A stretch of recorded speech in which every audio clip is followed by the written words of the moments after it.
Bismillahirrahmanirrahim. Assalamualaikum warahmatullahi wabarakatuh. Alhamdulillahirabbil alamin. Wassalatu wassalamu ala asrafil anbiya'i wal mursalin Sayyidina wa maulana Muhammadin wa ala alihi wa sahbihi ajma'in.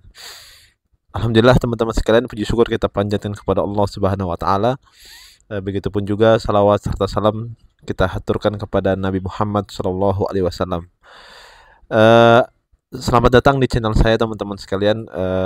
Mudah-mudahan teman-teman yang hadir di channel ini dan menonton video ini mendapatkan berkah dari Allah Subhanahu wa taala dan tentunya mendapatkan inspirasi daripada video-video saya insyaallah. Mobil khusus ini sebenarnya bisa bikin video buat saya sendiri sih, buat menguatkan iman saya sendiri gitu ya. Dan juga terima kasih buat teman-teman semua yang sudah mendoakan saya di kolom komentar, banyak banget ya, Masya Allah. Dan juga sudah mendukung channel ini. Doakan agar channel ini bisa berkembang terus gitu ya, agar terus berkembang dan mudah-mudahan bisa menjadi wasilah daripada orang-orang yang belum mengenal Islam insya Allah. Jadi pada pagi hari ini teman-teman sekalian, saya ini greget banget ketika ada statement seperti ini ya. Ini statement ini dikeluarkan oleh seorang yang sudah murtad ya, tapi ini sok pinter katanya pinter kan gitu ya, tapi nggak tahu sih pinter apa enggaknya. Pinter apa enggak tuh sebenarnya kan ini ya penilaian manusia kan gitu ya. Kalau guru-guru saya itu pernah bilang gini, sebenarnya orang muslim itu nggak ada yang pintar, kita itu manusia nggak ada yang pintar gitu ya, tapi adanya yang berpikir cemerlang gitu ya. Karena orang pintar itu relatif gitu loh, nggak ada orang pintar di dalam orang belajar Islam gitu ya, tapi yang ada adalah orang yang mendapatkan maklumat terlebih dahulu gitu. Jadi nggak ada orang pintar gitu ya, pintar itu cuman penilaian manusia aja kan gitu ya. Nah maka coba kita lihat ini, apakah dia benar-benar pintar gitu ya. Cara mengenai kebenaran yang tidak punya otoritas, saya kasih ke contoh yang frontal adalah Islam. Kenapa? Lah, Islam bilang mereka punya kebenaran, silahkan klaim, nggak apa-apa. Semua orang mengklaim paling benar, itu sangat bagus. Berarti dia pede, ya. Berarti dia adalah orang yang baik gitu. Karena kan kebenaran selalu diidentikan dengan kebaikan gitu. Walaupun ya benar itu belum tentu baik sih, tapi nggak apa-apa lah, anggap itu kan. Nah, ketika ada lucu ya, benar itu belum tentu baik gitu. Kan prinsip dari mana ini nih dikaji sama dia kan gitu. Ada juga harusnya gini, baik itu belum tentu benar kan gitu. Misalnya ada orang, misalnya dia baik hidupnya nih, selama hidupnya dia baik gitu, beramal soleh misalnya, nyumbang sana nyumbang sini, tapi dia nggak beriman gitu misalnya. Ya itu kan dia baik, tapi kan belum tentu benar kan gitu ya. Dia nggak benar gitu. Itu misalnya kan gitu ya. Terus juga ada orang yang dia mencuri banyak uang gitu ya. Terus dibagi-bagi ke masyarakat gitu. Itu kan baik ya, bagi-bagi ke masyarakat, tapi apakah dia benar kan gitu. Ya ini logikanya logika aneh gitu ya. mengenai kebenaran dalam Islam, kebenaran dalam Islam ini tidak punya otoritas. Kita buktikan dengan bagaimana ketika dalam Al-Quran Allah itu berfirman dalam surah Al-Maidah ayat 3, yang ayatnya itu bermula dengan mengatakan hurrimat alaikum, ya, diharamkan bagimu dan seterusnya itu ya, diharamkan bagimu darah bangkai. Nah nanti di ayat yang sama Tuhanmu itu akan berfirman, pada hari ini telah kusempurnakan bagimu agamamu. Good job, gak apa-apa, saya hargai itu, Tuhanmu telah berfirman. Oke, saya terima, karena itu udah dalilnya, surah Al-Maidah ayat 3. Kemudian di ayat yang lain, di surah yang lain, Tuhanmu juga berfirman, Inna dina indallahil Islam, sesungguhnya agama yang diridhoi di sisi Allah adalah Islam. Good, gak apa-apa. Jadi agama yang sempurna dan agama yang diridhoi di sisi Allahmu adalah Islam. Oke, saya terima.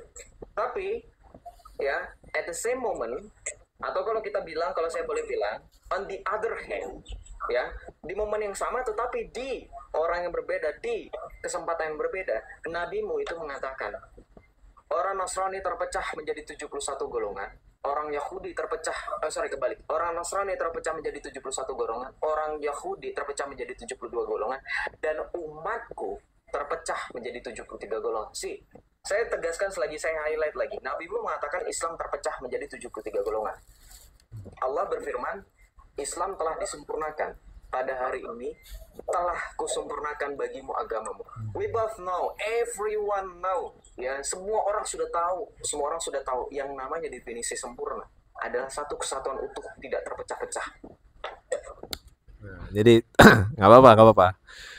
Dia kan tapi gini ya, oke. Rasulullah itu menyampaikan bahwasanya Yahudi terpecah menjadi 73 golongan dan sebagainya macamnya. Bahkan Nasrani pun terpecah menjadi 72 golongan. Dan itu terbukti, ya. Terbukti semua nggak sih? Terbukti kan gitu ya. Yahudi banyak juga yang banyak golongan-golongannya gitu ya. Juga kemudian Nasrani apalagi kalau ente bilang katanya kebenaran itu harus satu, ya itu Nasrani kan terpecah kan gitu ya, banyak ada apa Kristen Protestan dan sebagainya macamnya, misalnya ada Kristen Katolik, ada Kristen, banyak sekali, bahkan juga ada yang lebih ke arah kiri misalnya Mormon gitu, itu kan banyak ya. Ya itu kan artinya terpecah, apakah itu disebut terpecah? Nah ini yang permasalahannya. Dan juga Islam, misalnya tadi kan dia bilang katanya Islam itu terpecah menjadi 73 golongan. Nah, yang dimaksud ini apakah terpecah gitu loh.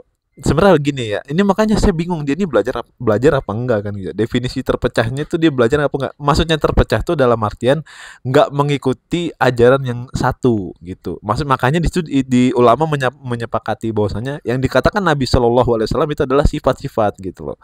Kalau orang tuh punya sifat tuh beda-beda. Kadang orang yang belajar Islam ya, belajar Islam tapi dia punya tujuan yang lain. Nah, itu yang dimaksud dengan dia terpecah daripada golongan yang satu. Makanya di dalam hadis yang dia sampaikan itu adalah di ujung akhirnya ada satu yang akan selamat umatku. Siapa dia? Dia yang menggigit erat ya dengan gigi gerahamnya Quran dan sunnah para sahabat. Kan gitu. Makanya kalau maksudnya gini, maksud 73 golongan itu kalau seandainya ada yang keluar daripada Al-Qur'an dan As-Sunnah, maka itu udah bukan lagi Islam kan gitu. Bukan lagi yang mengikuti ajaran Rasulullah SAW kan gitu. Terus nah, saya nggak ngerti ya. Yang dimaksud dia ini yang terpecah itu apa? Maksudnya coba jelaskan gitu, apakah organisasinya kah atau apanya kan gitu kan, kita nggak tahu kan. Nah, coba kita tonton lagi ya. Nah, ketika Nabi mengatakan Islam terpecah menjadi 73 golongan, terbukti sekarang Islam dengan adanya golongan-golongan yang saling mengklaim dirinya paling benar, tetapi karena tidak punya otoritas sampai dengan detik ini, semua orang dibikin bingung, mana golongan yang benar. Orang-orang Sunni mereka mengatakan adalah benar-benar ahlu sunnah wal jamaah. Ya. Dengan pengikutnya Imam Abul Hasan al-Asy'ari yang baru mengumumkakan dan menancapkan tonggak pandangan teologinya di abad ke-9. Perhatikan loh Mbak, abad 9 teologi Islam itu Ahlus Sunnah wal Jamaah Asy'ariyah yang Anda ikuti mungkin, dan orang Indonesia sebagian besar dunia yang mengikuti, itu baru ada abad 9. Kemudian nanti di abad 11 muncul seorang yang disamakan dengan reformator dalam Islam. Siapa? Ibnu Taimiyah, yang dikatakan Syekhul Islam. Ibnu Taimiyah, abad 11. Teologi baru lagi dengan mengklaim untuk menyempurnakan dan memurnikan akidah Islam, sehingga nanti Syekh Abdul Aziz At-Tariqi dalam bukunya menerbitkan buku yang kalau judul bahasa Indonesianya Akidah Salaf versus Ilmu Kalam, menyempurnakan dan memurnikan akidah Islam dari akidah yang menyimpang. Oke, baik. Udah gitu doang gitu ya. saya ngeliatnya jadi lucu ya. Katanya cerdas. Gimana ya? Saya sih bukan bermaksud apa ya, bukan bermaksud untuk meledek dia, enggak. Saya tetap mendoakan semoga dia dapat hidayah gitu ya. Sangat disayangkan banget gitu. Orang-orang kayak gini dikatakan apa ya? Dikatakan cerdas, dikatakan orang yang paling tahu tentang Islam, itu sayang banget gitu. Kenapa? Karena menurut saya belum tahu banyak sih. Kan gitu ya. Dia menjelaskan tentang banyak ulama yang apa namanya? Kalau bahasa Islamnya dia mungkin tahu apa enggak, saya nggak tahu ya. Berijtihad gitu ya. Beristihad bahwasanya ada apa namanya? Metode tertentu untuk menentukan akidah gitu ya, dan sebagainya macamnya. Ya. Nah makanya saya beragu dia ini belajar apa enggak. Pertama kan di dalam agama Islam kan ada yang namanya pelajaran ya usul dan furu kan gitu ya. Kalau permasalahan furu ya yang masih dengan koridor masih bisa berbeda, itu boleh asalkan masih ada dalilnya kan gitu ya. Kalau sudah permasalahan misalnya sudah usul gitu ya, maksudnya udah yang nggak bisa ditoleransi, misalnya Allah itu adalah Tuhan, Nabi Muhammad adalah Nabi dan Rasul kan gitu ya, itu sudah nggak bisa ditoleransi. Ada beberapa dalam agama Islam tuh ada dua kan gitu ya. Ada yang sifatnya nggak bisa diintervensi ya. Ada yang masih bisa berbeda walaupun walaupun dasarnya sama kan gitu. Dan pertama dia belajar itu apa enggak kan gitu ya. Dan kalau dia mengatakan bahwasanya ulama-ulama itu beristihad tentang metode akidah, maka itu dibolehkan kan gitu ya. Karena kenapa? Karena karena gini ya, di dalam Al-Quran tuh banyak sekali. Misalnya Allah bilang dalam Al-Quran tuh kita harus beriman sama Allah melalui metode berpikir begitu kan. Kamu pikirkan saya kata Allah dan sebagainya macamnya. Juga kemudian ada juga metode yang mengatakan bahwasanya Allah tuh punya sifat dan sebagainya macam itu boleh-boleh aja kan gitu. Tinggal cari mana yang paling produktif kan gitu. Udah masalahnya sama kan gitu. Nggak ada masalah sebenarnya sih.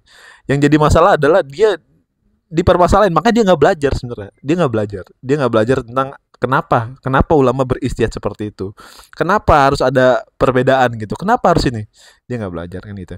Makanya saya ragu banget dia ini landasan akidahnya ini apa gitu ya. Kalau landasan akidahnya itu adalah dia hanya ikut-ikutan gitu ya terhadap agama orang tuanya, dia kan murtad ya, dan sebagainya.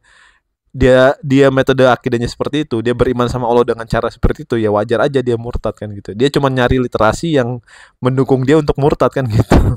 Padahal sama sekali literasinya yang jauh banget gitu daripada faktanya kan gitu ya. Tapi ini masih panjang videonya. Jadi orang ini ya kita bisa bilang lah orang ini ya belum belum apa ya, belum dikatakan pintar gitu ya. Atau belum dikatakan punya al-fikru al-mustanir, apalagi itu kan gitu ya. Pemikiran yang cemerlang, belum belum sama sekali dikatakan seperti itu.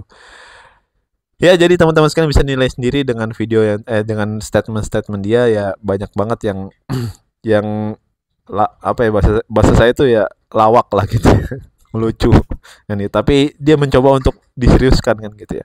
Tapi nggak apa-apa, itu kan hak dia ya, nggak apa-apa. Tapi tetap kita doakan semoga orang-orang yang murtad ini agar mendapatkan hidayah sih sebenarnya gitu. Mungkin itu dari video kali ini teman-teman sekalian. Mohon maaf kalau apabila kata-kata saya ada yang keliru ya. Mudah-mudahan Allah Subhanahu wa taala memberikan saya kemudahan dalam menyampaikan agamanya dan juga tentunya bisa bermanfaat buat kita semua insyaallah. Barakallahu fikum. Wassalamualaikum warahmatullahi wabarakatuh.